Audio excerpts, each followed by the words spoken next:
ফিরে এলাম বিরতির পর। আপনারা দেখছেন বাজেট 2026, আপনাদের সঙ্গে রয়েছে আমি অঙ্কুর। ইতিমধ্যেই আমাদের সঙ্গে এই আলোচনায় যোগ দিয়েছেন আরও দুজন বিশিষ্ট অতিথি। দর্শকদের সঙ্গে পরিচয় করিয়ে দেবো। আমাদের সঙ্গে রয়েছেন প্রদেশ কংগ্রেসের মুখপাত্র চন্দন ঘোষ চৌধুরী এবং আমাদের সঙ্গে রয়েছেন আমাদের পলিটিক্যাল এডিটর আশিস চট্টোপাধ্যায়। আপনাদের দুজনকেই স্বাগত। আমি আসবো রাজ্য বিজেপির মুখপাত্র জ্যোতি চট্টোপাধ্যায়ের কাছে। জ্যোতি, এবছর আমাদের রাজ্যে বিধানসভা নির্বাচন, যে কথা একটু আগে পার্থ মুখোপাধ্যায় বললেন যে কেরালেও দেওয়া হয়েছে যতটা, আমাদের রাজ্য কি পেয়েছে? একটা গুজরাট ডানকুনি থেকে সুরাত ফ্রেট করিডর, দুর্গাপুরে শিল্প করিডর গড়ে তোলার প্রস্তাব, আর হাই স্পিড রেল করিডর যেটা আছে সেটা বারাণসী থেকে শিলিগুড়ি। আমাদের রাজ্য আর কিছু পাবে না? না আমি যদি ছিল না এটা? না আমি যদি বলতে শুরু করি অনেকগুলো বিষয়ের পরে আমি আলোকপাত করতে পারি, কিন্তু যেহেতু আপনি দুই একটা বিষয় স্পেসিফিকলি বললেন তো ঠিক আছে। কিন্তু পাট ও বস্ত্র শিল্পে যেটা আমাদের তিনটে সেক্টর, চর্ম, পাট এবং বস্ত্র, তিনটের মধ্যে আপনার এখানে একটা রিভাইভালের কথা বলা হয়েছে। সেটা কিন্তু আমাদের একটা দীর্ঘদিনের ডিমান্ড ছিল ভারতীয় জনতা পার্টি ওয়েস্ট বেঙ্গল ইউনিটের পক্ষ থেকে। আমি তো বলবো, দেখুন, এই যে টোটাল যে বাজেটটা, আপনি বলবেন যে মেট্রোতে অনেকটা বাজেটারি অ্যালোকেশন কমেছে, মানে মেট্রো যে রেলের, তো আপনি বলুন যে যে টাকাটা দেওয়া হয়েছিল এর আগে, মানে এতদিনে যে টাকাটা দেওয়া হয়েছিল সেই টাকাটাই তো খরচ হয়নি। এই জন্যে তার কারণ হচ্ছে আপনি যখন ওই চিংড়িঘাটা দিয়ে আসবেন, মানে যারা যারা চিংড়িঘাটা দিয়ে আসে আপনি দেখতে পাবেন যে জমি না দেওয়ার কারণে প্রজেক্টটা আটকে গেছে। তো ফলে সেই টাকাটা তো আপনার অ্যালোকেশন করে লাভ নেই, কারণ অলরেডি টাকাটা অ্যালোকেট করা হয়েছে।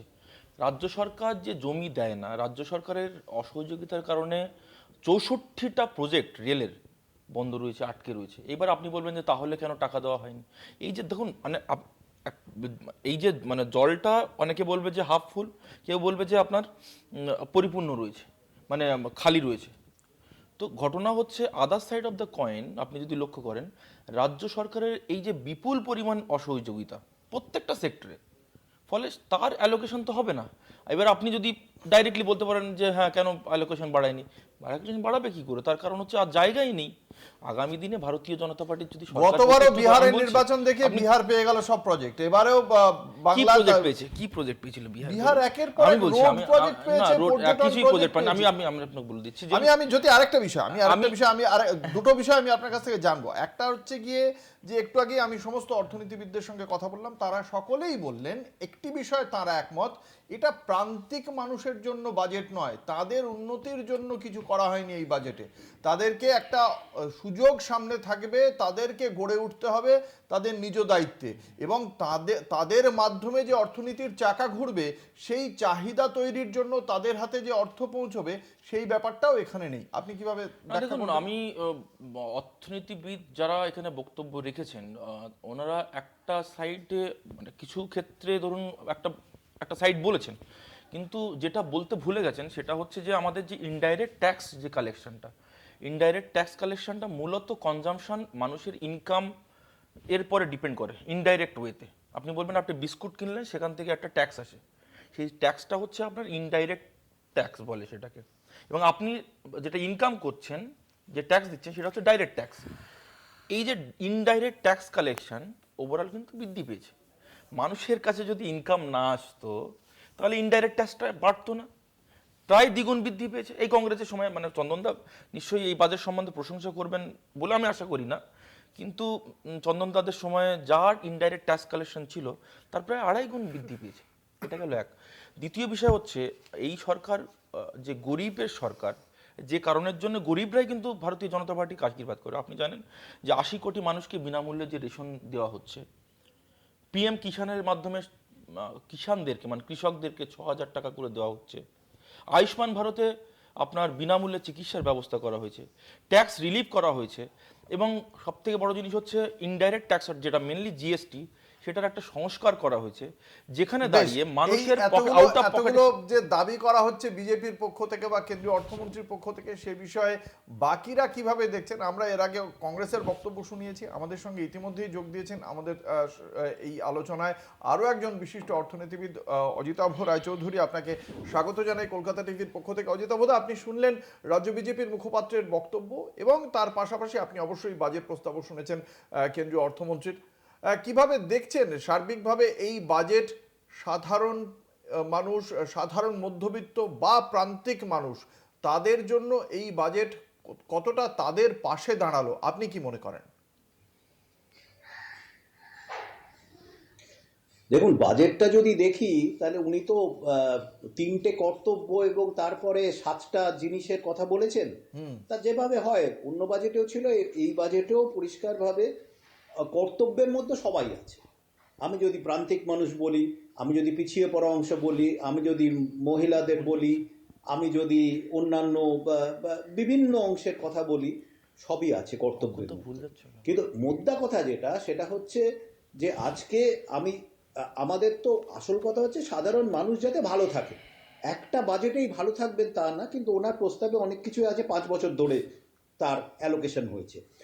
মোদ্দা কথা হচ্ছে, আমি যদি জাতীয় আয়, মানে জাতীয় আয়টাকে আমি একটা বড় কেকের মতো দেখি। কেকটা যদি বৃদ্ধি পায় তাহলে সবাই পাবেন, কেউ বেশি পান কেউ কম পান, কিন্তু কেকটা বৃদ্ধি পেতেই হবে, যেটাকে আমি বলি গ্রোথ, উন্নয়নের হার। উন্নয়নের হার বাড়ার একটাই উপায়, অন্য দ্বিতীয় উপায় নেই। আমরা যদি সঞ্চয় করি, সেই সঞ্চয় দিয়ে মূলধন তৈরি হয়, যেটাকে ক্যাপেক্স এই কথাটা আজকাল খুব চলে, ক্যাপিটাল এক্সপেন্ডিচার। ওইটা বাড়লে এবং তার সাথে যদি উৎপাদনশীলতা বৃদ্ধি পায়, এই দুটো না হলে কিন্তু আজকে জাতীয় আয় বৃদ্ধি পাবে না, মানুষের হাতে আয় বাড়বে না, এবং কর্মসংস্থান নেসেসারি কন্ডিশন, অর্থাৎ প্রাথমিক শর্ত হচ্ছে এইটা হতে হবে। কিন্তু আমাদের সঞ্চয়ের হার মোটামুটি 30% আশেপাশে। আমি যদি দেখি দক্ষিণ পূর্ব এশিয়া যারা প্রচণ্ডভাবে এগিয়েছে, চীন বলা যাক, মালয়েশিয়া বলা যাক, ভিয়েতনাম বলা যাক, এদের মানে 37% থেকে 45% হচ্ছে সঞ্চয়ের হার, অর্থাৎ যে সঞ্চয় থেকে মূলধন তৈরি হয়। তাহলে আমাদের নির্ভর করতে হচ্ছে ওই বিদেশি পুঁজির উপরে, নাহলে আমরা উন্নয়নের হার করবো কী করে? সেই বিদেশি পুঁজির আগমন কিন্তু আজকে খুব অনিশ্চিত। আজকে যে যতটুকু আসছে তার থেকে বেশি বেরিয়ে যাচ্ছে। তো এই সংকটপূর্ণ অবস্থায় আজকে আমি প্রাথমিক শর্ত, অর্থাৎ উন্নয়নের হার ধরে রাখা একটা বিরাট সমস্যা। দ্বিতীয় হচ্ছে এই উন্নয়নের হার ধরে রেখে সবার মধ্যে বিলিয়ে দেওয়া, যাতে একটা অসাম্য কম হয়। কথায় বাজেটে এই বিষয়ে অন্তত এমএসএমই নিয়ে কথা হয়েছে, মিডিয়াম স্মল স্কেল ইন্ডাস্ট্রি নিয়ে কথা বলেছেন উনি নানা রকম স্কিমের কথা বলেছেন যাতে দক্ষতা বাড়ে ইত্যাদি, সবই ঠিক। কিন্তু এই প্রাথমিক শর্ত পূরণ করতে গেলে মানে আমাদের এখন ওই ডোমেস্টিক মার্কেট, অর্থাৎ আভ্যন্তরীণ বাজার, এই বাজারটা বাড়ানো ছাড়া এই মুহূর্তে গতি দেখতে পাচ্ছেন না, কারণ খামখেয়ালিপানা চলছে পৃথিবীতে এখন। অর্থাৎ আমাদের প্রধান যে বিশ্ববাজারে আমাদের যে পার্টনার আমেরিকা যদি বলি, কি হবে কেউ জানি না, তাতে মার খাচ্ছে কারা? মার খাচ্ছে বস্ত্রশিল্প, মার খাচ্ছে চামড়ার শিল্প, মার খাচ্ছে এমএসএমই, যেখানে কিন্তু মানুষ চাকরি করে, যেখান থেকে চাকরি থেকে মানুষ আয় করে। এইটাকে ধরে রাখার জন্য আজকে বলা হচ্ছে আভ্যন্তরীণ, এতগুলো মানুষ আছি আমরা আভ্যন্তরীণ বাজার দিয়ে চলবো। কিন্তু আভ্যন্তরীণ বাজার দিয়ে চললেই তো হবে না। আভ্যন্তরীণ বাজারটার সাথে আমাদের তো আন্তর্জাতিক বাজারের জন্য তেলের জন্য নির্ভরশীল, সারের জন্য নির্ভরশীল, ডাল আমদানি করি, স্পেয়ার পার্টস আমদানি করি, অর্থাৎ এই সমস্তটা মিলিয়ে আমাদের কাজ করতে হবে। কঠিন পরিস্থিতি, অনেকগুলো জিনিসই বলেছেন, কিন্তু সত্যি কথা বলতে গেলে আজকে দক্ষতার কথা বলেছেন। আগের বছর ইন্টার্নশিপের কথা হয়েছিল, যে মানুষ ডিগ্রি নিয়ে বেরোচ্ছে অথচ দক্ষতা নেই। আমরা একটা ইয়াং সোসাইটি, 65% লোক হচ্ছে 40-এর তলায় বয়স। এতে দক্ষতা করতে গেলে কোম্পানিগুলোতে ইন্টার্নশিপ চালু করতে হবে। আমি কয়েকদিন আগে দেখছিলাম সিআইআই এবং ফিকি, এরা অল ইন্ডিয়া সার্ভে করে দেখেছেন 80% যারা এক্সিকিউটিভ তারা বলছেন এই দক্ষতা যে করার কথা, এতে খুব একটা লাভ কিছু হয়। অর্থাৎ দক্ষতাও নেই এখনো পর্যন্ত প্রান্তিক মানুষের জন্য, সেই অর্থে কর্তব্যের কথা বলা ছাড়া কিছুই খুব একটা খুঁজে পাচ্ছেন না। আরো একজন অর্থনীতিবিদ অজিতাভ রায়চৌধুরী,